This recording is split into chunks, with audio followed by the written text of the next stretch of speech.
this guy, I'm Kevin Geiger. I'm the senior planner, the senior planner at Two Rivers, as I say. In the back, Chris Damiani, who's our Vista person. And we're not allowed to say they're Vista employees or Vista members, they're supposed to be Vistas. And Chris has worked a lot on housing, and he worked a lot on the video that we're going to see. But before we go any further, let's go around the room and just kind of say who you are, what town you're from, and your official role in that town. I'm Liz Ryan Cole. I live in Thetford, and my official role is I'm a member of the Planning Commission there. I've only been on that for 3 years. One of my great passions is developing co-housing, and we're trying to develop co-housing in Lyme where it's a challenge. Oh, that. I'm Allison Clarkson. I'm the state rep for Plymouth, Reading, and Woodstock. I'm also on the board of, have been on the board of Sustainable Woodstock that was very involved in the Stafford Common affordable housing project that took 10 bloody years in Westwood, Woodstock. And I'm running for state senate. I'm Frank Tegedoff. I'm in Newbury. I'm on the Planning Commission. I'm the town's representative to Two Rivers. I work with, also with an organization called RAP, which is the Wells River something program. I'm drawing a blank. Action, which is a revitalization group that has been working with public housing and affordable housing in the village of Wells River, the north end of town. You, sir. I'm Lee Michaelides. I live in Norfolk. I'm a journalist. Okay. I'm Jen Richmond Hall. I'm from Braintree, and I'm on the Planning Commission, the DRB, and the Conservation Commission. Small town. Whoa. I'm Linda Gray. I'm from Norwich, and I am chair of the Town Energy Committee. Jeff Lubell. I live in Norwich. I am on the Planning Commission. Susan Brink, I also live in Norwich, and I'm on the Planning Commission. Jeff Goodrich, Norwich Planning Commission for a lot of years, a lot of other hats, including Commissioner of Two Rivers.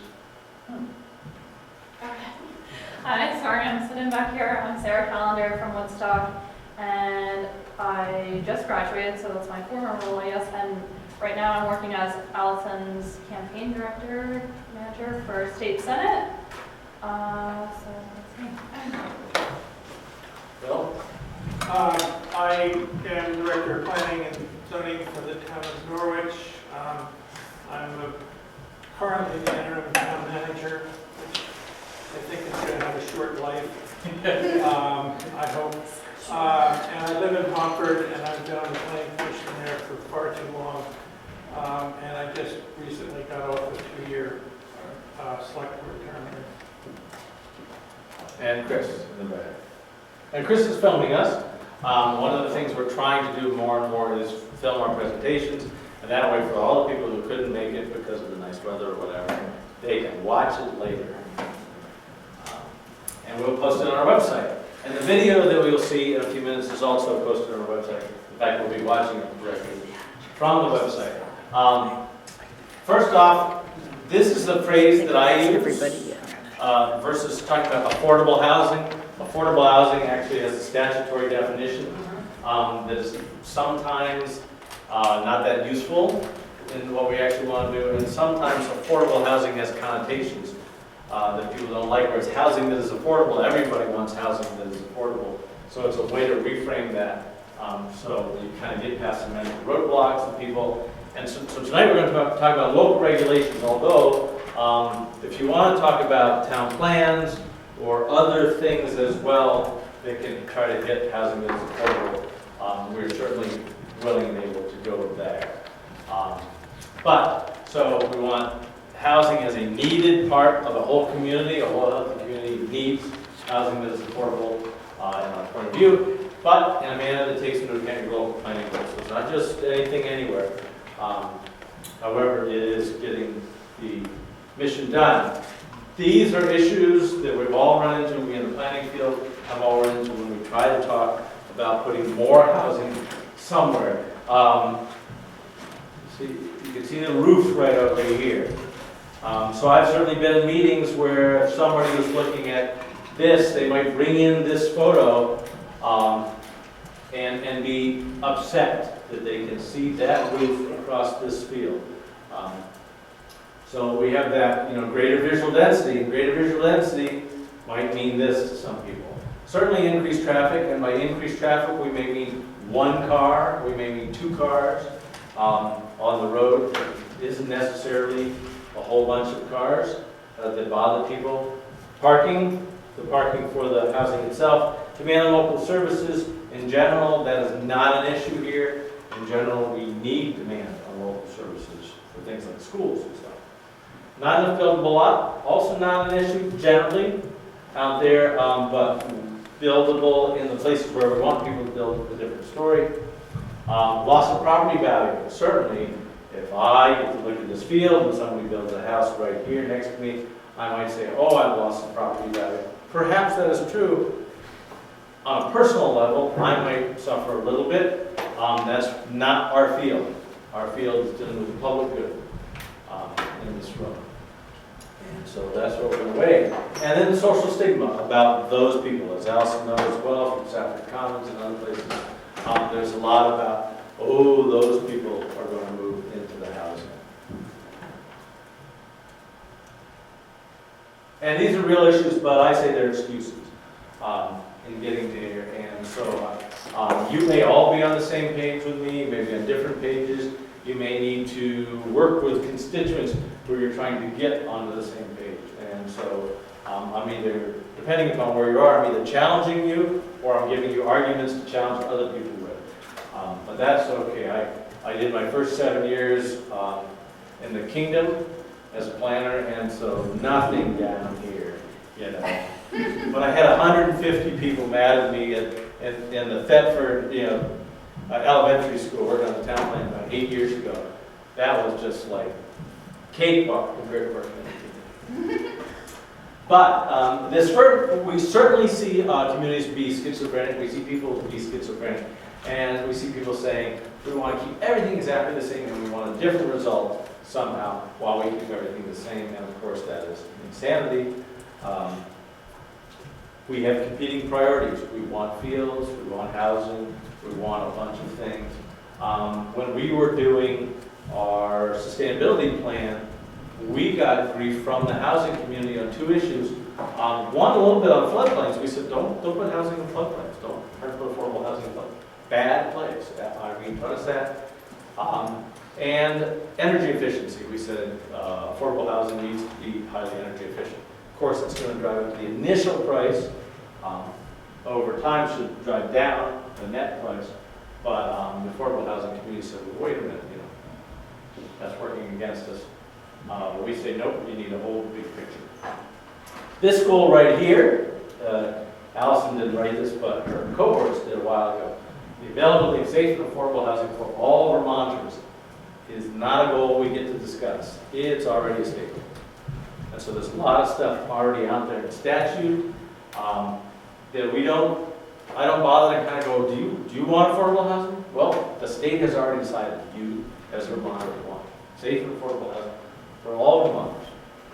And then if you write a town plan and you seek regional approval, or if you write a bylaw, both of those things are required by law to comport with the goals in Title 24, Section 4302, of which this is one. So there's a statutory thing as to why you should do that. But we're going to watch a short video that I think explains in more coherent terms, maybe more relevant terms, more personal terms, as to why housing is good.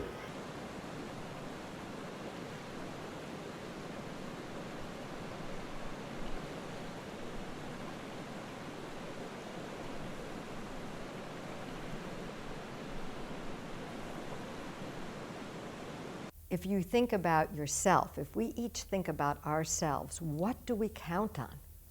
How do we organize our day? How do we organize everything about our lives? And I would submit that most of us start with the place that's home. And it is our base. You can't even get a post office box if you don't actually have a physical address. Everything depends on a sense of place. So to me, affordable housing is housing that is affordable, is a way that I prefer to think about it. And so that's not necessarily for lower income people, it's for people throughout the income strata. So it's just defined in the planning field as not spending more than 30% of your income on housing. So if you make more, you can spend more. Or if you make less, you spend less. So we shouldn't necessarily think about affordable housing as low-income housing. We shouldn't equate those two. We've identified, number one, that there's a huge need for more affordable units for the people who are already here, not just for the people who might be coming here, and that is probably the number one, if not one of the number one, economic development needs out there. You know, we have commercial space. We could use more, but we have commercial space out there. We've got loads of roads and interstate, more than most people have. We've got trains, we've got sewer and water. We've got all sorts of things out there. But what we don't have is we don't have housing. If you want to come here and be a startup, a place where you can live affordably, or if you're looking to hire a bunch of people, a place where those people who you're going to hire can come to live. In addition to that, I think you'd find that if you had $1 million to spend on a house, you'd have lots of choices these days. If you can afford $800 a month in rent, there's nothing available. And there is, we look at, again, you can always rent an apartment here if you have enough money, but the vacancy rate is now less than 1%. So there really is a dire lack of housing. In a normal market, you would have 5 or 10% vacancy, and that means the market's somewhat in balance. When you get down to 1%, it means there are people who are living in tents, people who are living in garages, people who are living in really unhealthy places simply because they can't afford it and there isn't enough housing out there. The groups that need affordable housing are the groups that are vital to the lifeblood of what a community is and can be. It's very important if you want a whole community, if you want a community that functions, that feels real, that's genuine, that literally involves the neighbors helping neighbors and everything else that we care about in Vermont. You want a community with a sizable portion of affordable housing, with a bunch of housing that's available to lower and moderate income people, certainly, because you have lower and moderate income people in your town. We're talking people who are working 1 and 2 jobs. They just need a house that they can afford. And over here, we also want to talk about our seniors, all sorts of other people who may have limited income for a variety of reasons. We want them to be able to live in our town. So to me, a town with enough affordable housing is a town that's a whole town. We're fortunate in Randolph to have on the order of 168 to 170 units of affordable housing. There's a range of options in that group. The Development Corporation, Randolph Area Development Corporation, has been our primary partner in the development of that housing, and they have acquired 2 mobile home parks, which gives us a range of services that goes beyond the fixed stock. They manage 3 elderly housing properties, the Red Lion Inn, Randolph House, and Jocelyn House. And then the other properties are affordable housing at a range of services, some subsidized in one way or another. But the combination of that 170 units and the addition of a few units managed by other nonprofits for handicapped persons or affordable needs gives us a diversity of people, families, ages in our community and sustains the growth that becomes who we are. Finding rentals, finding housing is probably one of the biggest challenges we have. We are starting to have to find employees from outside of the area because there aren't enough people here to fill our positions. So knowing that you know, trying to bring people to the community. In fact, I think it's a responsibility of our communities to try and attract people to the area. The Upper Valley is a wonderful place to be, to raise families, to retire. There's a lot of people that could benefit from it. But I do think it's a struggle to find affordable housing. We're going to need something like 8,000 new young workers over the next 2 decades in our region, just to fill the jobs that we currently have and that we expect. And so those people need housing. And so you can think at a couple of people per household, we again not only need 4,000 more affordable units for the people we have, we need another probably 4,000 units for the people we'd like to have to fill those jobs that we think are going to be there. Some faces of workforce housing are teachers, your public servants, your police officers, the person who's driving the fire truck, the person who's standing there cleaning your teeth, the person who's servicing your car, person who's taking care of your child. It's people you interact with every day. That's the workforce. It's those of us out there working. So we're everywhere. The groups of people who potentially need affordable housing are certainly those young couples who are starting out, young persons out of high school or college and young married who don't have the capital to buy a home and find renting on some of the private developments a bit expensive. One of the challenges in many parts of rural Vermont is families being able to find housing and a place to call home. The reason that those options are so important is that those families bring so much to the communities in terms of energy, in terms of volunteering for fire departments, in terms of serving on the select board or the school board, running events, working in the community. On the other extreme, without an elderly community, we lose a sense of consistency, we lose a sense of history. We want our kids to grow up knowing about all the aspects of who and what Randolph is and can be, and you do that by maintaining both extremes of client.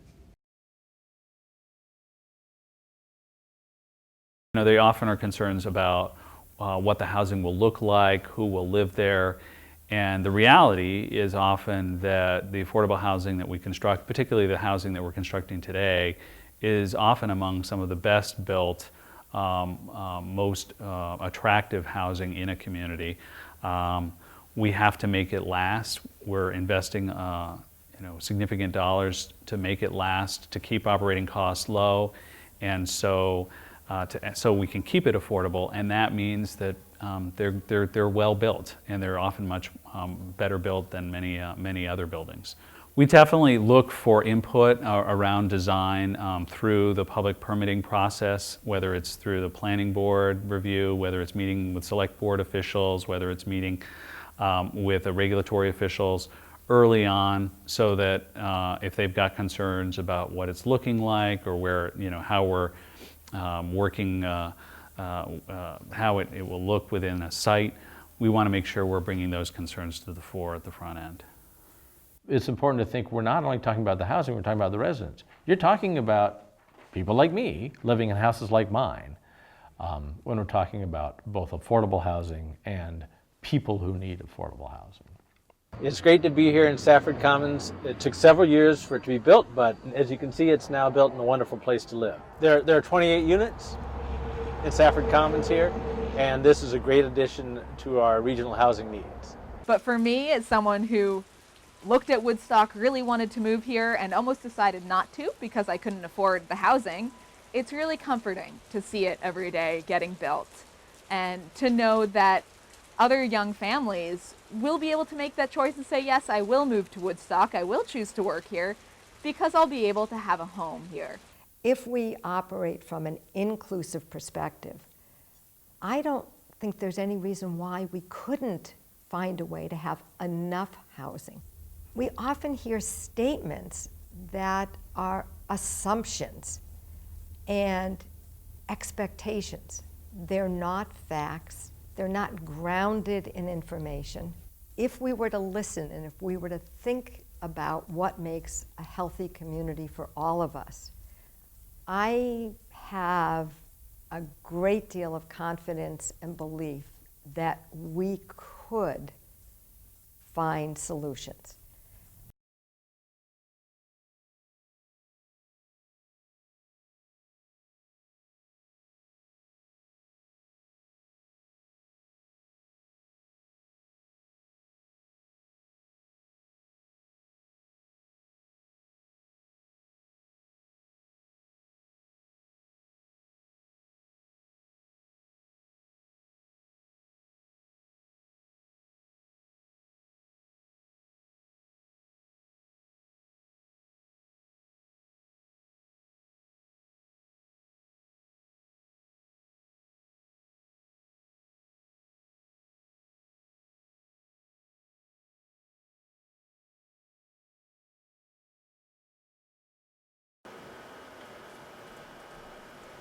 So that's our video. Oh, nice.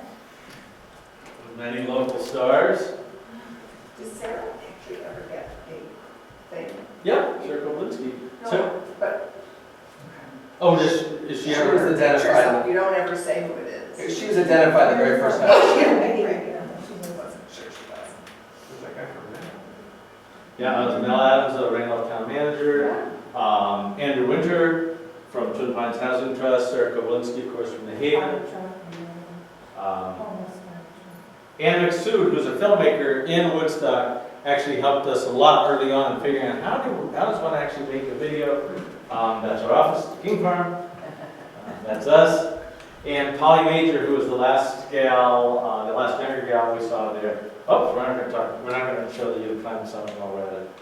Polly was our first vista. Polly shot a lot of the footage and did some of the editing, Chris? She just did all the filming. She just did all the filming. You did all the editing. We had what, 8 hours, 11 hours? Yeah, something like that. Oh my God. Yeah. Well done. Down to how many minutes? Yeah, down to about 10 minutes. And so so we got a little appreciation for filmmakers because you go, wow, they must shoot days and days and days and days and days of film, and then they go squish it into 2 hours. So that gave you a little taste of the kind of why, hopefully, that you can also pass on to people when they go, well, why should we do this thing? It's just going to be a bother.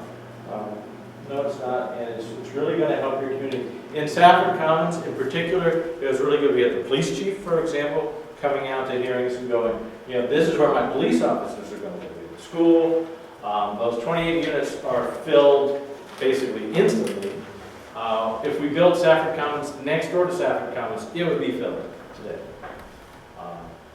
So there is a need out there a lot. If any of you go to, I know Jeff probably goes to the housing confab over at Fireside Inn every quarter and stuff. The other realtors were saying we're about 1% on our vacancy rate on our rentals, less than was shown there. When we did the first study on this, it said Woodstock needed 300 units immediately. And we've just built 28. Who did you do a private study? Yes, Woodstock Community Trust. Yeah, because any affordable housing project that has public funding has to do a housing needs analysis to show we're going to build this and people are actually going to come and fill it up. And is there experience of mixed income housing? There is the Salisbury Square, which was one of the last things Mel showed in Randolph, is some market rate and some subsidized units. Because that's clearly one of the huge obstacles. We don't want all those people to come in, but maybe we could have 2 or 3 of them sneak in, right? And mix them up. And certainly that often works, and sometimes it needs to work for the developer because we're going to have some mixed units, they're going to have some market rate that'll make the project work. So we've seen that, and we've seen that, and we've seen that, and now we know why it's good. This here is in fact the Bridge in Maine project that's proposed in Hartford Village. on the site of the old, is that where the polka dot used to be? Maybe, or something? Or the wrap. The wrap. Not your wrap, but. No, the polka dots at the other end. Yeah, this is That's the where the two naked buildings ladies' burned, This was what, the- 10 years ago? They burned? Yes, and so right now, this building is proposed, Bill Bittner is proposing this building, 17 affordable units, 16 of which, 17 units, 16 affordable, one market rate, one commercial space in this building there. And who's the developer? Is that Bill Bittner? Bill Bittner from Railroad Road, who's developed kind of right near there. And so we're going to talk about these obstacles and bylaws, because that's our thing tonight, to talk about bylaws. But again, if you want to say, well, how would our town plan do this, or how would something else do this, just stop and shout it out, and we will go there. And so I'm going to talk about each one of these particular things as we go forward. Too much parking. We see this as a general thing out there in bylaws. We see a requirement for 2 parking units per housing unit, 2 parking spaces per housing unit, excuse me. And we would say, bring that down. Take it to 1 parking space. Bill has 0 for his 17 units. He's like, I think the people who are going to come here aren't going to have cars. And they'll know, coming in, there's no parking with this. We expect that mostly to be seniors, some veterans, but there's no particular set aside for any particular group coming into that building. We're not looking at a picture here of a particular site. This is just sort of generic. That's a generic building. This is, any your price goes to, which village is this in the Two Rivers region? And none of you are from, so. Bethel. Nope. Let's see, what would I give you? I could give you a clue. Let's see, this is a gas station. This is the town. Oh, Sharon. Green, nope. That's a grocery store. East Bedford? That's the town office right there. South Wings? That's Rochester. Oh, that's in the TRORC region? Yes. Wow. Way over there, Rochester. We have 2 towns above Rochester. Now, the town of Hartford obviously has approved the parking issue. Yes, the town of Hartford was fine with approving the parking issue. They said, yep, that's okay with us. The town of Hartford, that was actually good. They modified their zoning and increased their height, allowable height, so he could actually put an extra 4 in the building, which was Is that the current building? It's a proposed building. It has. The building's not there at all? No. Hopefully, a year from now, that building will be. Well, how many stories is it going to have? It is 4 stories. And there is a lot of public parking around it. Yeah, there's a lot of public So parking around. I'm not sure about the overnight bit, but there is a lot of parking. So again, take that thing down. Maybe you can go, maybe your community will say, oh, we won't go from 2 to 1, but we'll go from 2 to 1.5. Or we'll go, okay, we can go from 2 to 1, but we're not going to go to 0. Again, depending upon where you are, in that particular spot, you can walk out the doors and get on transit, you can walk to grocery stores, you can do everything without needing to own a vehicle. There are other places where you go, oh, this is going to be very difficult, these units aren't going to sell, the developer building it is not going to do it unless he's got some parking. Are you going to hit height again, or going to ask? Yeah, no, we're going to hit height and setbacks and stuff like that. So that's the unnecessarily large or unnecessarily small dimensions. In areas served by sewer and water, we would say go hard on density, because you can basically go as much as you can. The kind of national neighborhood standard would say 6 units per acre is kind of a minimum for what we should be seeing for density.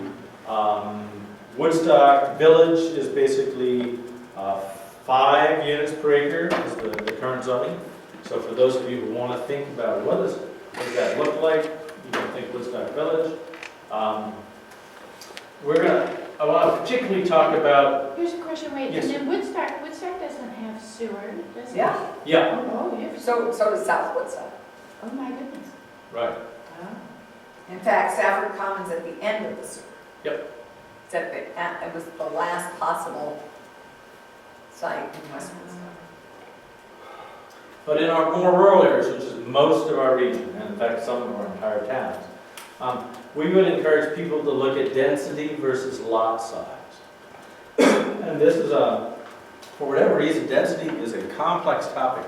I think it involves the same brain space for some people that knots involved in my brain. Because I'm just not very good at tying knots. I don't know one. My wife is great at tying knots, so it all works out. So, She's just great at doing it. one of the things that I've learned about is it's not just the acreage that they allow, but the definition of lot size. So Rhine says 3-acre zoning, but it's actually 25-acre zoning. Oh. Jeff was so amazed. You're so shocked. Well, that chair broke. It's a blowout. Wow. I'm fine. Thank goodness it was me. Look at that. We are glad you got okay. It's only happened to me once. You should talk to the interim town manager about that. I think that the chair was trying to tell me something. Yeah. So you have a 3-acre. 3-acre zoning in line, but when they apply the conservation overlays, Oh. it turns out to be 25 acres. So you have an overlay that kicks in as well. We have just a few towns, I would say, that actually have some 25-acre. Woodstock is 10 acres, I They don't know. call it 25, they call it 3. Yeah, that's, But they define, that's not, that your lot size is calculated. After you subtract all the, is this like really unusual? that is very unusual. So what happens in Lyme, and it's not exclusive to Lyme, I know, is you have one lot, and it has 100 acres. And you say, well, I might like to subdivide, or I'd like to do something on any property. Actually, what we discovered is we said, we'd like to propose a zoning ordinance on any property that has 70 acres or more. And we said, well, that seems like a good idea. And then they said, oh, by the way, you don't have 70 acres. And we said, what do you mean? We have 100 acres, 120 acres, actually. And they said, oh, no, but that's the lot size. And the lot size is calculated, you subtract out 50% for ag soils and 60% for steep slopes and 8% for wetlands and... They may talk about what we call buildable area. Buildable area.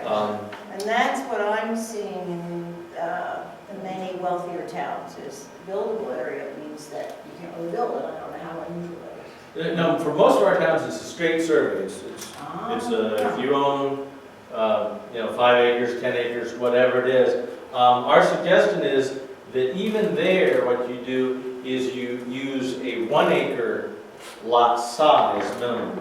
So, but you can stay with your density. So if you say Woodstock has, I know, a 10-acre kind of up in the woods. And so if you're up here someplace, you may say, we don't actually want one house every acre. Yeah. We want it less dense. However, there is no reason that if I own this field back up here, I need to make somebody buy that field. So they could just buy a house lot and the field could stay a field. Right. Drive down the price of that house, potentially, leaves the field for somebody to do field things with, and is a way to potentially make things more affordable on there and not necessarily chop up land. Because Kevin, with some knowledge of Lyme, Lyme is not particularly unusual. For New Hampshire to do that. For this region, it's not particularly unusual. Yeah, this is... Look at Plainfield. That's what thank you. That's what I didn't think. So they have this buildable area type, dropping things out. And Lyme might be the only town that has 50-acre zoning that they pulled it off, the forest district. Yeah, we have 25. Well, 50, and we is, I don't remember, Braintree, yeah. Hanover's forestry district is no housing. The housing's all, right. And we have towns that have conservation, perfectly appropriate, have conservation areas. Conservation areas. So we're not saying put housing all over creation, but we're saying if you have a large lot district and you're using that merely to make not much happen out there, don't make not much happen on large lots. Make trees happen on large lots and houses happen on small lots. If you take that through the permitting process, Some people get into this question of, well, how, if we just do it by permit, how kind of secure and long-lasting is the permit? Well, it's as long-lasting as one makes permits, and permits are enforceable, whether you like that or not, but they actually are. But you could do it through easement process, where you go, okay, we're a 10-acre district in a town, I've got 100 acres, therefore I could have 10 lots. Instead, I'm going to have 10 little houses over here in the corner. I'm going to have 90 acres over here.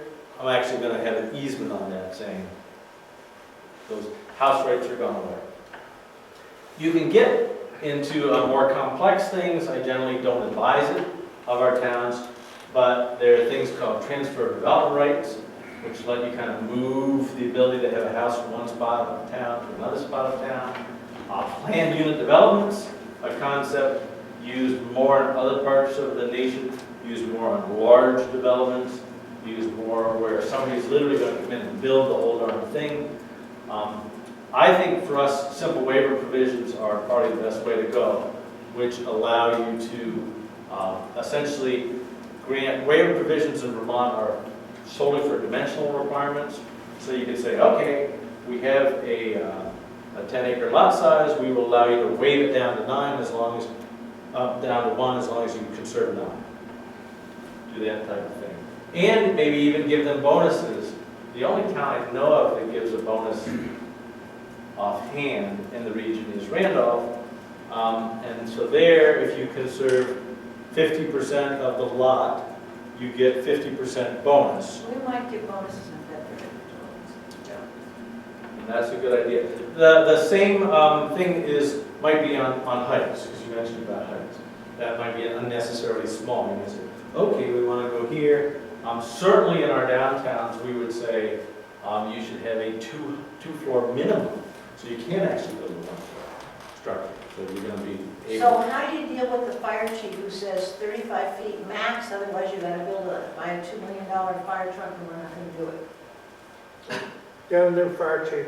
Yeah. There's gotta be a lot of fire chiefs who are.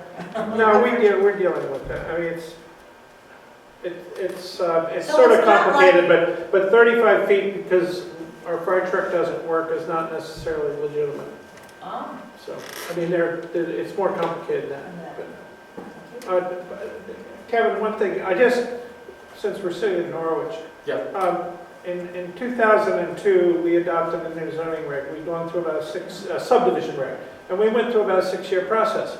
And we threw out everybody's 2-acre zoning, 10-acre zoning, all this, just shoved it out for the rural areas. And we sat down and basically said, what do we want it to look like? What do we want to have happen? And Jeff was very much, he was with the group that was doing this. And so we have a density-based zoning. In the rural residential, you can have half-acre lots, but it's a question of, for a particular piece of land, how many dwelling units can you have? Okay. And once you establish that, then you can group them and have the open land, and you can get, if you're doing a PUD, you get a lot more density and so on and so forth, and we tie it in. And I think that it's worked very well for us, not that we've gotten a lot of affordable housing out of it, but it's certainly kept a lot of land open and had much, much better design on subdivisions. So there are different ways of doing it. Right, and does yours, the kind of computation that you use to figure out the number of available houses for that lot, that actually has a... For straight subdivision, we look at the land, how far is it from the center of town, what kind of road is it off of, and then we look at does it have real steep slopes, does it have a lot of wetlands? We do a total calculation, and if you're doing a straight subdivision, you'll get, and there's a lot of restraining features, you're going to get less lots. But if you go to a PUD, you go back to the larger number, but you have more design issues on it. A PUD, planned unit development? Yeah. PUD is essentially a legal term. It's what a bunch of people might think of as just a subdivision. There are reasons why it gets more complicated than that. It's a subdivision where you can throw all the zoning out of that particular piece of land, and you can say we can put 20 houses on here in this piece of land, but we're not looking at, or 20 lots, but we're not worrying about setbacks and things. We can design it the way it should be the best. You kind of throw out the rules a little bit. It's a very good provision. It's a little complex provision. It's you know, one of those things I say, it's a sharp knife in the drawer, and so you should only use it if you're used to dealing with sharp knives. But we, by the way, have a increase in density for affordable housing. And we're looking at whether that's enough of an incentive or whether we need more of an incentive. Is that Norwich we also? Norwich, yeah. So that's a waiver provision, essentially, probably. You know, it's part of the PUD, actually. So you have to go through a PUD process. You have to go through PUD to get the bonus, right? Yeah, but going through PUD is not a whole lot more challenging than going through subdivision. Okay. And is it And they're enough of a bonus to make it worthwhile? No. We haven't had the economy that really pushes this, and that is a big discussion. We're talking about making it more, giving it more juice, more robust, really make it an incentive. Yeah, all of this stuff is kind of creating the space or the opportunity, but it isn't going to necessarily punch through the housing that we need. And again, 4,000 units. I want 4,000 units today, not 28 in 7 years. 4,000 units today. I know, I'm thousands required. Hey, Kevin, Upper Valley Senate, he says 8,000. 8,000 for the greater area, or just on the New Hampshire side? Both sides. Both sides, yeah. And the Vermont Futures, the thing the chamber, have you gone to their presentation that Jeff from Brattleboro is running, right? The Vermont Chamber partnered with, and they have this presentation called Vermont Futures. Yeah. And they say, I think even more. Did you That's, go? yeah, that's statewide. Yeah. We're just talking about the 30,000. Right, I realize, but theirs is huge in terms of, and Upper Valley, they were talking about Upper Valley, and I think their numbers were a little higher, but. And Upper Valley is the old study, right? Aren't they trying to do a new one? No, this is a couple of years ago. Yeah. It was updated. No, this is brand new, the Vermont Futures thing, you should get it. Yeah. Jeff with the bow tie, the Yeah. planner from Brattleboro. You know. Jeff with the bow tie. Jeff with the bow tie, Jeff.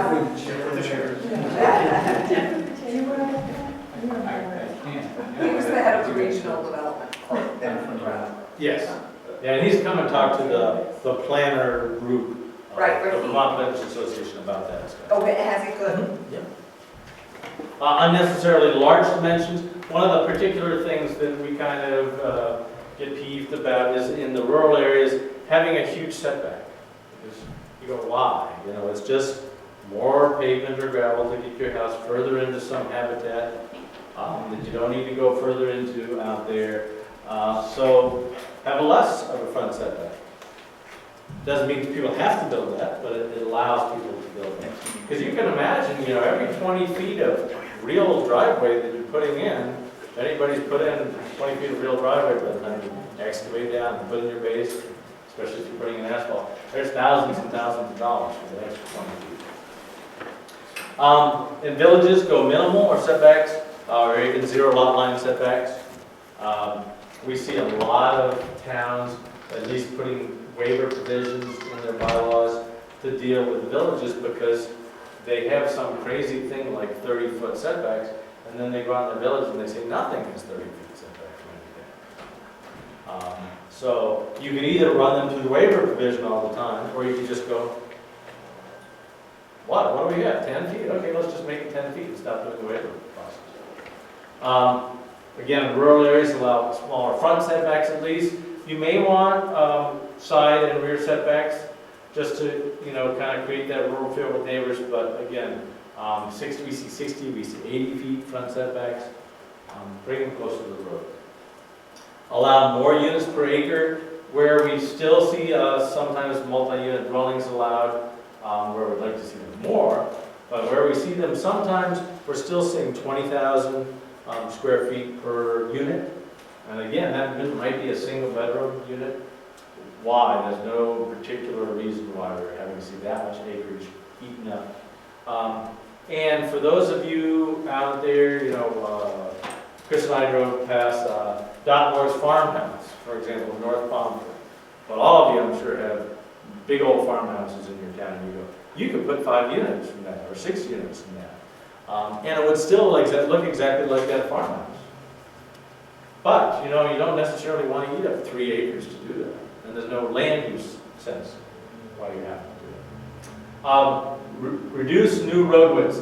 We see a lot of towns wanting 24-foot wide roads. 24-foot wide road is nice, but it's just money down the drain. You don't need a 24-foot wide road. Your roads aren't 24 feet wide right now. You drive around town, very, very few of your existing town Class 3 roads are 24 feet wide. So why make the developer go build a new road, which then the neighbors will all come and complain about why they built such a big new road and such a big new bridge that looks out of character. Because all the roads leading up to and away from that road are 18 feet or 16 feet or some other crazy. 18 feet, you can have two-way traffic on an 18-foot road. Traveled width. It's the travel width, not the shoulder. Do you hear a lot, we hear a lot about no new roads for the town to maintain? Yes. That's our big new thing. Yep. God forbid we get another new road that just serves a small number of people. Yeah, a new road to not much on it is not a good proposition in general for the town. It's not a good proposition for habitat and a whole bunch of other stormwater reasons, you name it. Most of our towns have a policy out there that says, we don't care what you build, we're not going to take it over. We actually did a study 3 years ago, and it costs towns generally between $8,000 to $10,000 a year to maintain, not to build a new or anything, but to maintain gravel Class 3 roads. And so you can think, if somebody's going to build a new road out there and then they want us to do it, well, that's a bunch of money down the tubes. So from a town's perspective, it's much better to have those people live more densely, if possible, on the existing roads that you have. On the existing roads that you have, that you're going to need to do more stormwater on anyways. And so when the stormwater rules fully come down the pipe in a year or two on your gravel roads, your existing gravel roads that go to a couple houses are going to look like giant losers compared to the way they look now. And then people are going to be talking about throwing up roads, I'm sure. This is Safford Commons, again in Woodstock. Overly restrictive uses. In general, we see towns a little tight on multi-unit dwellings. I think because they think it will be out of character in the area. We'll have, this area just has one little house after another, and somehow if we get 3 or 4 units in a building, it'll just seem like Newark. Again, I think we can like Newark, New Jersey. Not Newark, Vermont. For those of you who've been in Newark, Vermont, three houses in one building is Newark. Because Newark's in the kingdom. A lot of blueberries in Newark. More blueberries than people. Yeah. We would like to see, again, boarding houses or lodging houses, rooming houses, whatever you want to call them, perhaps allowed as a use in villages. A lot of people don't want to live in a house anymore. For a variety of reasons, it doesn't fit their lifestyle. They don't need that unit all the time. A whole bunch of things. But allowing what we used to call boarding houses, probably a good idea in a lot of villages, especially where we can put them on sewer water. Accessory dwelling units don't get a lot of traction in Vermont, but they are allowed by law, of course. But the law says that people can have 30% of the floor area of the primary dwelling as the accessory dwelling. But it says you can make that more if you want to. And so some towns we see do have, they'll either have something that says things like 600 square feet or 30%, whichever is greater. So if you have a very small house, you don't have to have a teeny-weeny accessory dwelling unit. Things like that. And then we still have regulations out there that don't allow mixed uses. They say you can only have one principal use per lot, or you can't mix units in a building, mix uses in a building. I think you had a question about mixed uses. Yeah, or mixed income. Or mixed income. Yeah. So this is more about, I'm building a bakery, and I want to build an apartment for the baker in the back, and that type of thing. How do we deal with that? Oops, we just can't deal with it because it's 2 uses on one lot. Again, no reason behind not allowing this. And especially, we would urge people to look at those multi-unit dwellings. A lot of our towns put a limit on this. 4 or 5 typically is the max on a multi-unit dwelling. But I would say we could put a lot of these out in a lot of old houses. We could put them in a lot of bigger houses in our downtown, like Randolph Village. And you wouldn't notice. You really wouldn't notice the change. Okay. So incentives, the honey part. This, to me, waivers are a good way. It sounds like you already have them. Waivers, we don't quite have the development pressure, I wouldn't say, for the waivers to be pulling in the people that we need to be pulling in to go, I'm going to take care of it, I'm going to take advantage of that waiver and build that extra housing that the waiver provision would allow me. Reducing permitting steps. Vermont law does allow an administrative officer to actually take the place of appropriate municipal panels in some review proceedings. And so maybe you could say, oh, we're just going to go to the AO over there and get that thing done instead of going to the board. Maybe we're just going to allow this thing as a permitted use and not run it through conditional use or site plan at all. Maybe if you want to put up a 5-unit house, it's just like putting up a 1-unit house. Off you go. And you can do fee reductions. Fee reductions aren't in your bylaw, of course, they're set by the select board. But the select board could say, okay, for affordable housing or housing that's half affordable or something, you don't have to pay us a zoning fee. Off you go. Make it a little bit easier. All these things are little teeny carrots that help people do the right thing and produce those units that we need to get done. Again, the need is huge, huge, huge, huge, huge. It is a major impairment to economic development in the region. Hypertherm, which is on the video, Hypertherm has engineer positions sitting out there for 2 years because they can't get engineers to move to the area because the engineers can't find a house to build. That's just crazy. Yes, sir. Just one minor suggestion, if you do this again. I don't think the point here is that we're reducing standards. In other words, we're not reducing housing quality standards. No, not quality. But that's kind of what's implied there. I understand what you mean. You mean to make it easier to build and to have greater density. And, right. But when you say reduce standards, I think it implies that this housing is going to get built at a lower standard of quality, and that's probably not what we mean. No, in fact, in Vermont, waivers are solely around dimensional standards by law. Yeah. So reduce dimensional standards? Well, you could figure Dimensional out wording. standards. I'm just pointing that out. I'm always sensitive to people may worry that somehow we're... Right, you're going to build a massive plywood house. Exactly, requirements. And Phil? Yeah, the way you're using waivers bothers me. We love them. I love waivers, and there's a certain process. But I think when you have sort of a broad policy like we do, I mean, we're very liberal on multi-units, or any house you have can have 2 units, whether it's an apartment or duplex. You can put apartments in existing accessory structures. You can build accessory houses, and we try to think of it as our stealth affordable housing project.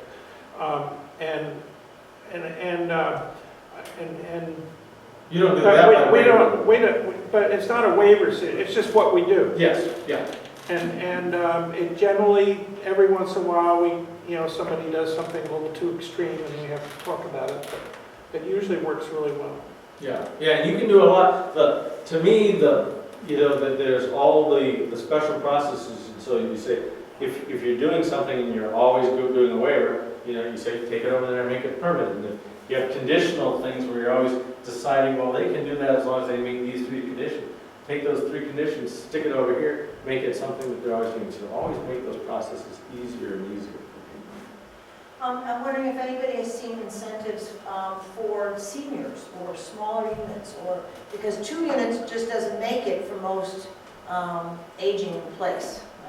You need a larger community, and I just wondered if anybody had seen any of those incentives. You mean to actually build like senior housing in particular? Or mixed age. Lots of us don't want to live in Kendall. Yep. Which is a very nice place. Yeah. My mother lives there. I haven't seen it. It's one of those things where, you know, we would have to kind of hit the books and go, can you actually do that? I don't know. Feels like, I don't know. Yeah, we've been struggling with. Well, as far as, well, for seniors, you can immediately cut the parking spaces. Yes. And that's, you know, we use that, a waiver in that sense. And I know on the senior housing we have here with 24 units, they have a waiting list, I think, of 50 people for it. So I guess we would treat it similar to what we're doing with affordable housing, to try to incentivize people to build it.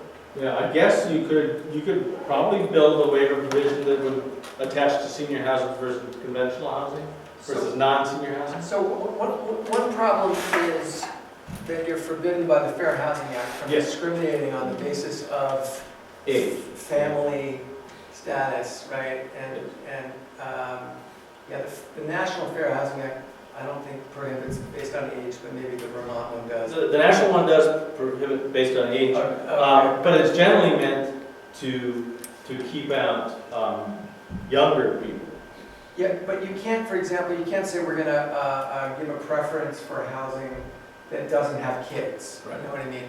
Right? So that's part of the problem. But what you can do is... Well, you do. They just say, we don't want any more children in every public meeting. Well, yeah, and they're probably by, you know, they could be potentially violating. But all I'm saying is that you are, you can set up your zoning to create the right set of incentives for the type of development you want, regardless of whether it's going to serve families. And you could say, well, just, we see you for 1-bedroom apartments. Yes. Yeah. Something like that. Yeah. And that is really, the real estate community is kind of coming around to that. For a long time they haven't seen it. That's why Bill's proposing that. And he says, listen, these units are going to go. They're 1-bedroom. All those are 1-bedroom units. And Matt's built all the studios, or some of those studios in Matt uses to build. And 300 and 400 square feet. Yeah, really small. I mean, I've looked at other places in the country that have done intergenerational affordable housing, but it's always been based on an income restriction. Yes. Yeah. And seniors fall into that. Young professionals can fall into that, families can fall into that, so it's not an arbitrary that gets you in trouble with the list of gender, family, age, ethnicity. It's only based on income, so you get a mixed, affordable community that's all on town services, that is in a place where there is desperate need for, you know, artisan housing, worker housing, the people that make the beds housing kind of thing. But it was just income. They used the income as the bar rather than anything else. Yeah, and that's Safford Common is that. We have mixed ages. I mean, we have... That's because the funding stream for that requires, they say you can only use this funding stream if you have this. And it was in Naples, Florida. More millionaires per square mile than anywhere in the country. Naples, Florida, affordable housing. It worked because, you know, they needed the workers. Yeah, they do need the workers. You know, they needed us. And you want them close. You know, you want the plow drivers close. You want the volunteer firefighters close. You want all of, you don't want to say like just, you know, those people just arrive from somewhere on the bus every day and then go home somewhere on the bus every day. This is our planning action shot. Oh dear. They're having So engaged. Because they all planning action shots so like this. And actually the reason I picked this one is because that clock says 6:45, which that clock over see? There is like little teeny things you you have to watch this film again, like having Chris post this. Oh, it does say 6:45. Look at that. There's Bob Haynes. He's our Regional Development Corporation guy. I don't know who else. This looks like I might be in Randolph. Yes, I'm in Randolph. Yeah, your manager's right there. Because I can recognize Paul Ray. He's a realtor there. Pat French, right? Yeah. Down over here. Our town manager may be. Isn't it the white shirt? No, he's not the town manager, but I thought he was the guy. You know everything. I don't know who that guy is there. But certainly, again, for those of you who want to attack things like economic development angles, housing. It'll bring us young people. It'll bring us seniors. It'll bring us workers. It'll bring us all sorts of people. And for those people who you deal with who go, well, some of these people are, and basically they're saying poor while walking around that. Poor people buy stuff. There are poor people who buy stuff at Danowitz every day. Poor people buy gas. Poor people go to the grocery store. Poor people buy tires. Just because somebody is poor does not mean that they're not a help to your economy in all sorts of ways. And they're filling a job that needs to be filled. Not all jobs are going to be high-wage jobs. That's just the way of the economy. And in fact, most of the economy in Vermont is going to grow in the service sector, and most of that is not going to be high-wage jobs. That's just the way the economy is going to go. And that's okay, because the people who fill those are going to be valuable parts of our communities going forward. And we need them. And in Vermont, like it or not, due to Act 60 and Act 68, in general, children are like walking $8,000 checks. It's the way to think of a child. My children are now leaving the Pomfret school system. It would have been cheaper for Pomfret to pay my mortgage in terms of the town net funds than for me to move out of town and take my kids with me. That's how you got to think of kids and the way we move money in Vermont based upon schools. Because we don't need to build capacity. We have the school there. We don't need to build any more school. We've got the teachers there. All the kids are is just extra money right now to push into that school. And unfortunately, we're seeing schools close, and schools are such a big part of communities. Has anybody looked at taking those schools and making them into mixed-use housing? It'll be an interesting thing to see what Bridgewater does with their school, because they have the school there. But it's in terrible shape. It needs a lot of work. But it's a central site. It's a central site. And it's got, yeah, and it's got good services, it's got good access. I know there has been a little talk about senior in that particular structure. Because they have other senior housing. Yeah. And we may see that in other stuff. Or we may even see mixed use of types of stuff in some schools. I mean, certainly with the whole Chelsea issue there, Chelsea School might become available, I suppose. I think, other schools are probably going to the Hancock School is becoming the Hancock Town Office. Only had about 8 kids to begin with. But the current town office is way small and way too close to the stream in Hancock. Are there no schools that are growing in the TRORC area? I don't think that there are any schools that are growing in the Two Rivers area. One is, sorry. Wow. They built a new school, they've got ovals, yeah, it's amazing. That's why they say no more streets. Yeah, Windsor County declining slightly in population. Of course, and the population age profile is just moving older. So we have this big chunk of working age population that we're going to be needing. Orange County actually growing very slightly in population. So that's us. That's how to find Chris or me. How come we get you to come do this again? They're doing it in Bethel next Wednesday. We're doing it again in Bethel next Wednesday. So we can come, and for those of you who are Vermont towns, I can't do one. That's all right. But if you wanted to, we can kind of do what I call commando planning as our ad hoc service. We can't come in and revise the whole bylaw and do umpteen meetings without contracts. But if somebody said, well, you know, just give us a memo with exact custom, like little, change this paragraph, change that paragraph, change that paragraph, based upon like stuff you've seen tonight. We can just do that on I our just meant, desk. like, do you, and you guys must have know all this, but wouldn't it be great to have a joint select board, planning committee, CBA, whatever, DRB meeting where you guys came in and did one town, or West Fairleigh and Thetford together, or something like that, and we brought you with food, or, I mean, that's Pie. really- You can always get me with pie. I'm a sucker for pie.